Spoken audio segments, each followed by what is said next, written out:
There once was a man who lived among mountains.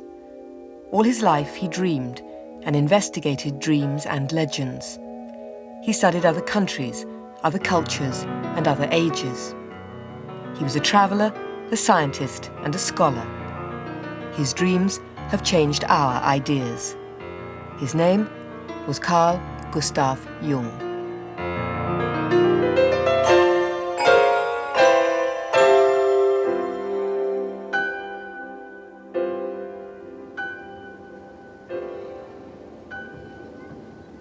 My dear friend, Dr. Jung, I receive your always welcome letter. Indeed, I am very glad to hear from you. What I told you the day we was top the roof, you understand me correct. And also, I will tell you more that you can write in that book.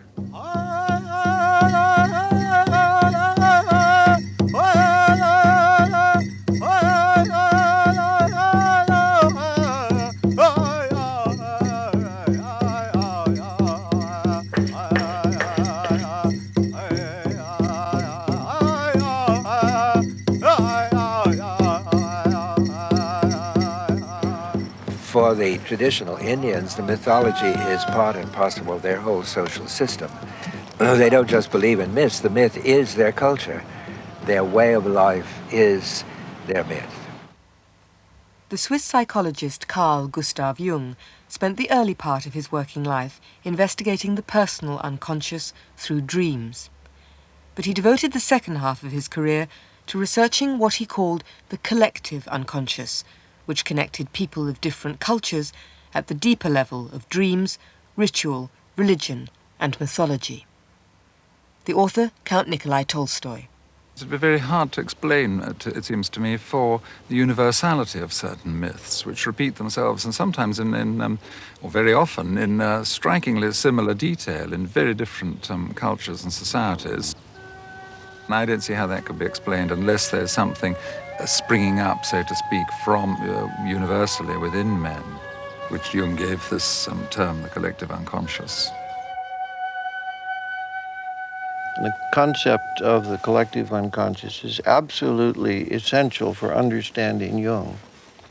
I can't say it was his invention, but it was his discovery. The collective unconscious is that set of building blocks from which human reality is made. And it's as if there is this great reservoir outside of time and space, patterns, energy. Mankind struggles to give it definition like this, from which everything is drawn or everything is made. Jung observed a lack of meaning in the lives of his patients and in modern European culture in general. He studied mythology, legends, fairy tales, and religions in many languages to see what they shared and what European culture lacked. In 1925, Jung set off to visit the Elgonyi tribe in Kenya. His companion was the English psychiatrist Godwin Baines, who had worked in Zurich as Jung's assistant. Together, he and Baines filmed their expedition in search of psychological discoveries. They trekked for weeks through the highlands of Kenya towards Mount Elgon. Their African destination was in extreme contrast from the Europe of the 1920s. Jung was fascinated by primitive societies in which mythology and ritual defined the role and meaning of the individual person's life.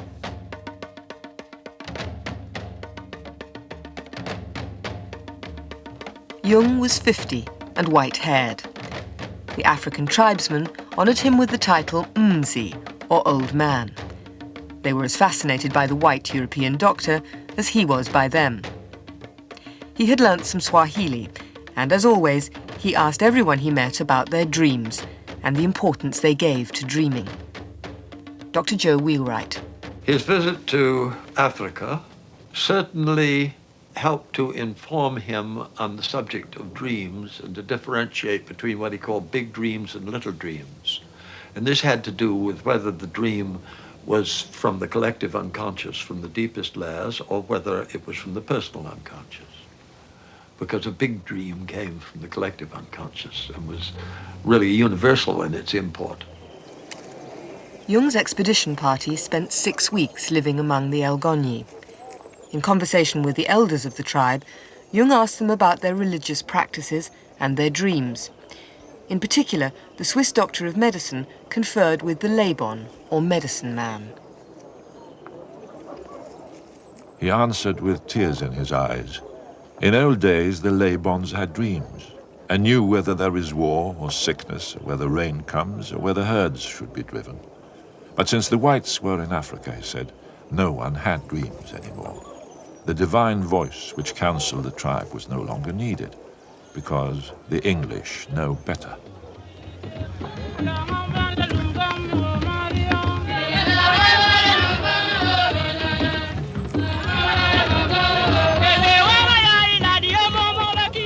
Our camp life proved to be one of the loveliest interludes in my life.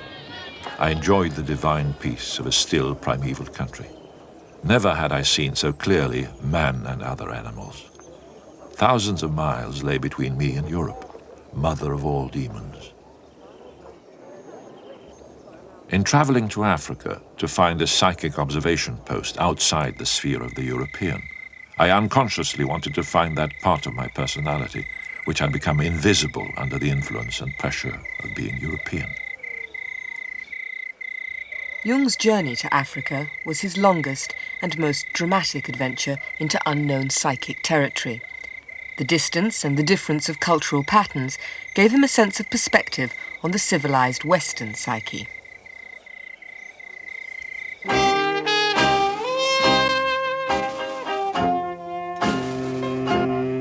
Jung had first visited the United States with Sigmund Freud in 1909.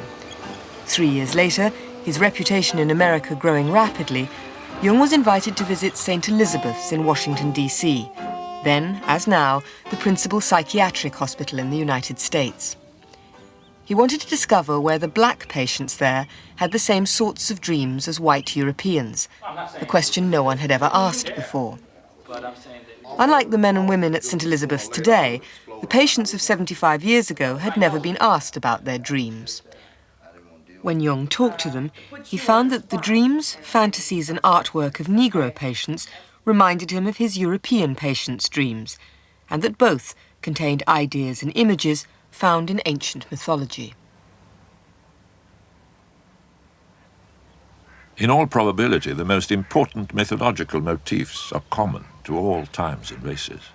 I have, in fact, been able to demonstrate a whole series of motifs from Greek mythology in the dreams and fantasies of purebred Negroes suffering from mental disorders. Back in Switzerland, Jung put his observations to use in the work to which he always returned, that of healing the psyche. Through my acquaintance with many Americans and my trips to and in America, I have obtained an enormous amount of insight into the European character. On my next trip to the United States, I went with a group of American friends to visit the Indians of New Mexico, the city-building Pueblos.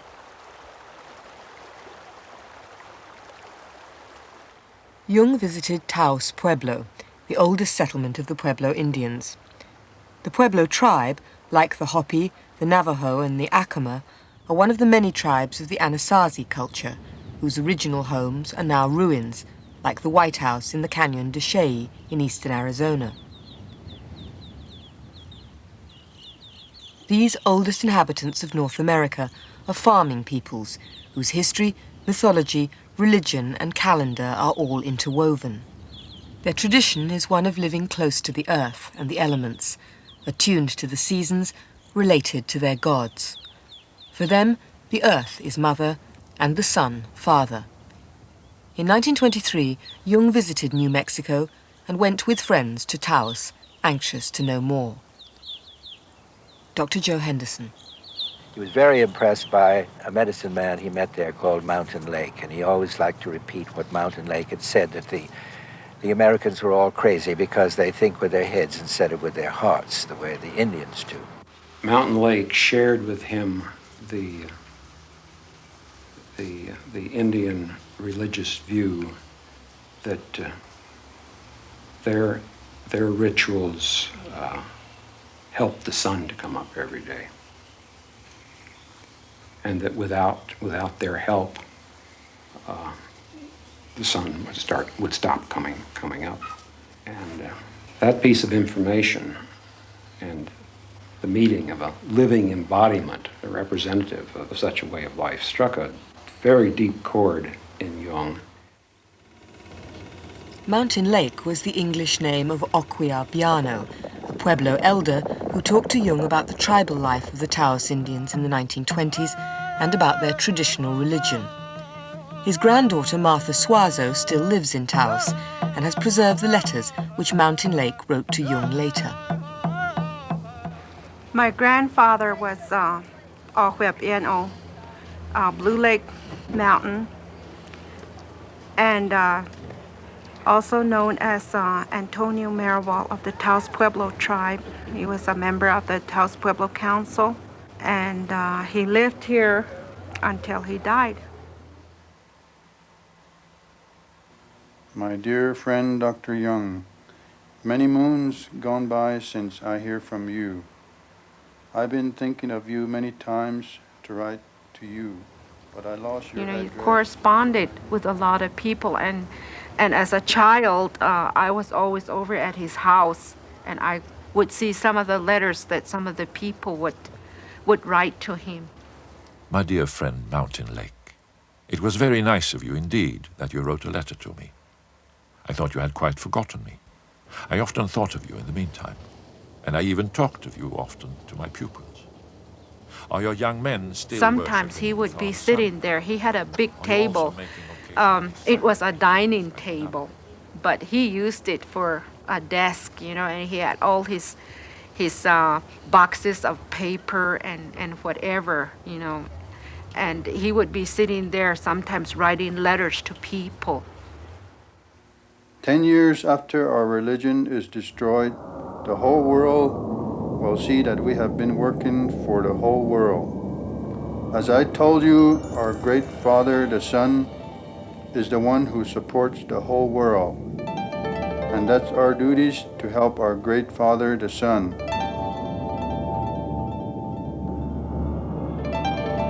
I really don't know maybe to what depth he told Jung, but he made an impression on him, and Dr. Jung made an impression on my grandfather. My old Pueblo friend thought that the raison d'etre of his Pueblo had been to help the sun to cross the sky. I envied him for the fullness of meaning in that belief. That was my grandfather's philosophy, that if our Taos Pueblo Indians stopped practicing their religion, he said give or take 10 years that the whole world would end. After all, that's what's keeping this world going. In 1963, Jung's grandson Dieter Baumann, also an analyst, followed in the footsteps of his grandfather to Taos to meet the elderly Indian who had had such an impact on Jung. It was very moving because, 40 years before, my grandfather had met him, and he could remember very well and showed me that they had talked there on the roof with each other. And I found him a very fine man, a very special man. He was very intelligent, and he had a very soft face, also very human, profoundly human. I think he had a very deep feeling. We do feel with the heart, or think with the heart. See, Mountain Lake said, how cruel the whites look. Their lips are thin, their noses sharp, their faces furrowed and distorted by folds. Their eyes have a staring expression. They're always seeking something. What are they seeking? The whites always want something. They're always uneasy and restless. We do not know what they want. We do not understand. We think that they are mad. For the first time in my life, so it seemed to me, someone had drawn for me a picture of the real white man.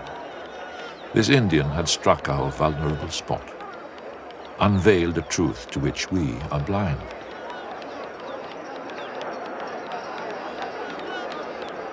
Indian religious rituals have two main forms: ritual dances to honor the gods and to assist in the successful progress of farming and harvesting, and chants by medicine men. A chant can last as long as 9 days and is used for healing both physical and psychological illness.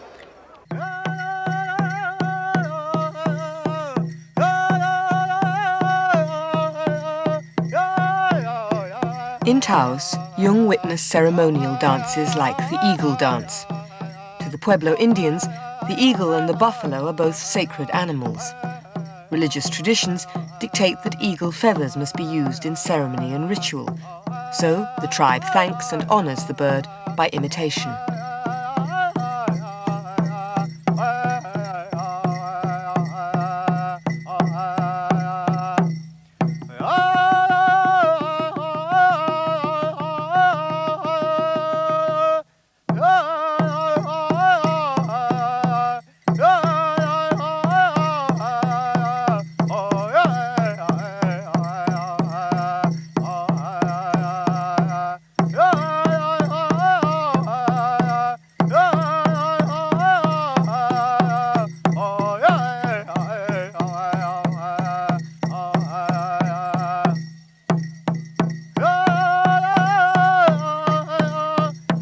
Bauman also saw Indian rituals. The main message from the Indians was, for me, the respect for the earth, the religious attitude towards the earth. They are really in touch with the spirit of the earth.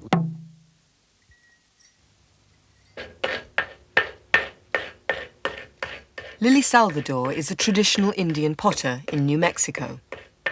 That rock was left here for my mother by her mother. She had used it to grind either corn, or what I did was grind the powder shards and our clay on there to make it real fine. The shards are from in the hills. When we take a hike, we find them and we bring them back because they're used back into our clay, used as a temper. So it's an old and a new pot put together. What Jung and Bauman both encountered was a culture where religion, history, ritual and mythology are fully integrated. The new clay is found at a secret place. Only the potters know where to get it, and there's no road to it, so we just have to carry it on our backs.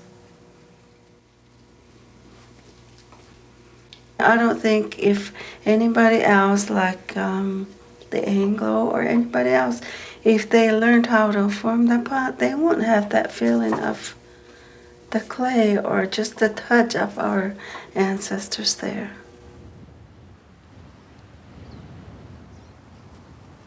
The pots themselves are not merely decorative.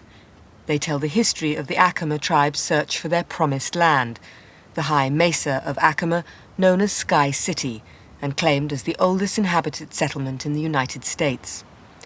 The story of the long journey to the Acoma's tribal home is passed down the female line, and the potters are always women, who give the story expression in the traditional form.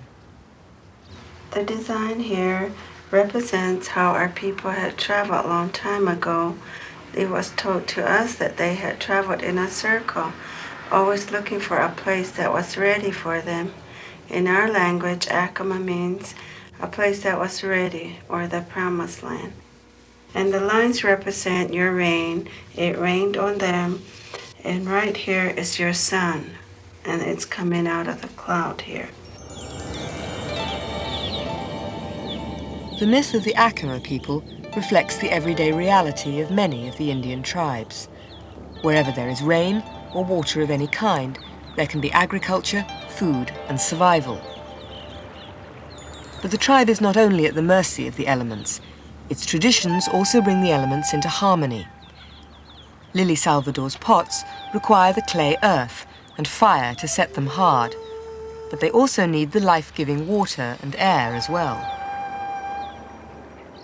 That's what we always have in mind, is moisture. After I finish making a pot, I'm told to blow into them to give them a heart or their own spirits. And down at the bottom, when we draw our first line, we are told not to close it completely, and that brings in the spirit. The spirits of my ancestors are there. Jung's meeting with Indians was brief, but like his contact 2 years later with the African tribesmen, he encountered a society for whom mythology was the religious explanation of their life and origins, expressed in story and ritual. Jung was quite sure that man is not complete without a living mythology or religion.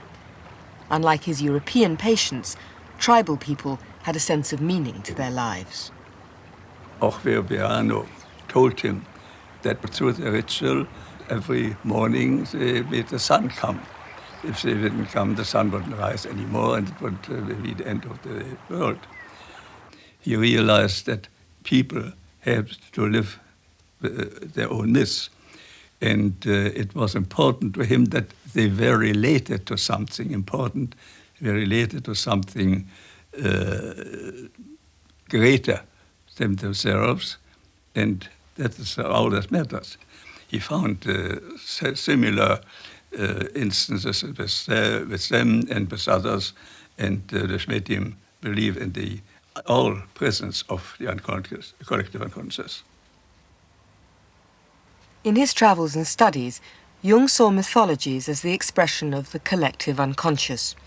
When stories, images or symbols appeared in similar form but in different cultures, he called them archetypes. These represent a common human inheritance of patterns of thought and action or basic psychological instincts. It is quite certain that man is born with a certain functioning, a certain way of functioning, a certain pattern of behavior, and that is expressed in the form of archetypal images or archetypal forms. For instance, the way in which a man should behave is given by an archetype. Yeah. And therefore, you see, the primitives tell such stories. A great deal of education goes through storytelling. He thought that scientific industrial man was suffered great psychic distress and frustration because the religious side of our nature was repressed. Jung was trying to speak to that, to bring it forward. According to the Jungian tradition, our religions are produced something like works of folk art. Religion is the heart and center of culture, and it's through religion that we work out a common vocabulary of rituals and symbols, which together makes up a kind of house of meaning that we dwell in, our particular vision of the universe, of human life, of human personal relations, and so on. In Africa, Jung sat with the Algoni men as they told their myths and stories. For instance, they call in a palaver of the young men, and two older men perform before the eyes of the younger all the things they should not do. Yeah. And then they say, now that is exactly the thing you shall not do. Another way is they tell them of all the things they should not do. Like the Decalogue, thou shalt not. Yes, yes. And that is always supported by mythological tales. For instance, our ancestors have done so and so, and so you shall do. Or such a hero has done so and so, and that is your model. Yes. In Greek, you know, there was a Theseus, there was a Heracles, models of fine men, of gentlemen, you know. Yes, yes. And they teach us how to behave. They are archetypes. I see. Archetypes of behavior.